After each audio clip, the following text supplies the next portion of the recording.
Assalamualaikum warahmatullahi wabarakatuh.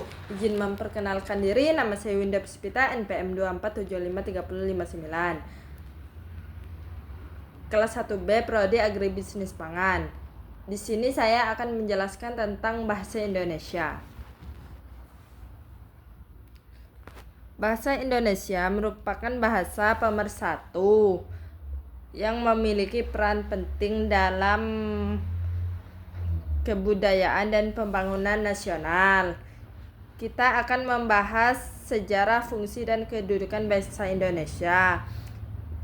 Bahasa adalah kumpulan bunyi-bunyi yang bermakna yang diujarkan dengan tujuan mengungkapkan pikiran.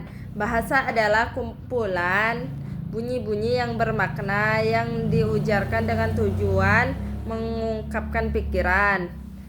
Perkembangan bahasa Indonesia.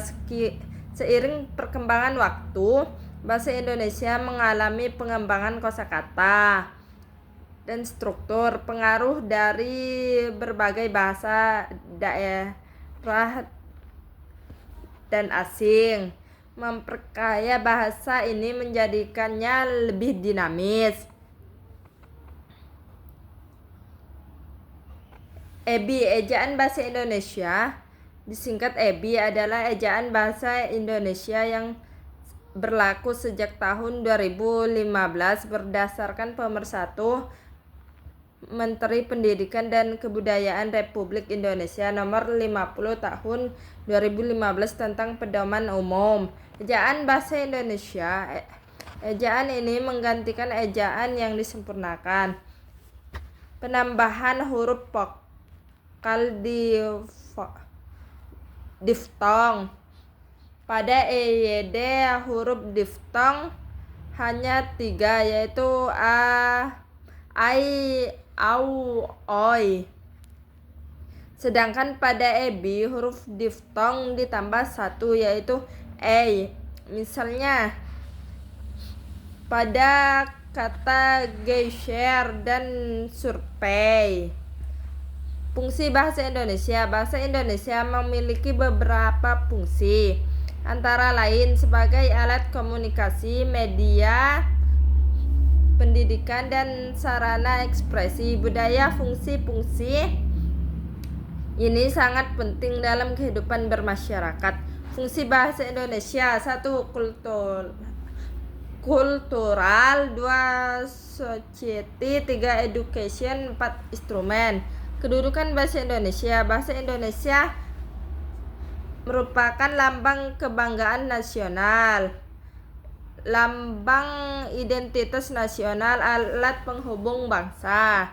Bahasa negara: 1. Bahasa resmi negara, 2. Bahasa pengantar dalam pendidikan, 3. Alat penghubung tingkat nasional pada berbagai kepentingan, 4.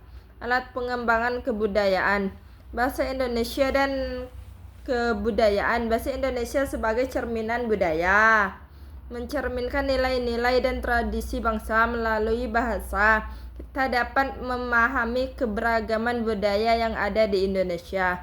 Bahasa dalam media. Bahasa Indonesia digunakan dalam berbagai media, termasuk televisi, radio, dan internet.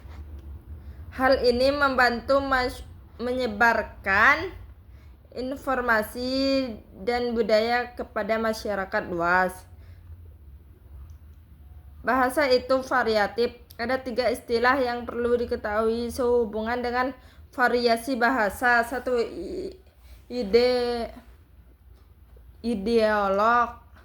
Ideolek, variasi bahasa yang bersifat perorang. 2. Dialek, variasi bahasa yang digunakan oleh sekelompok orang. 3. Ragam, variasi bahasa yang digunakan dalam situasi tertentu. Ragam bahasa. Wacana: 1. Teknis, 2. Populer, sarana lisan dan tulisan. 3. Kebakuan: 1. Baku, 2. Tidak baku. Sekian pemaparan dari saya akhiri.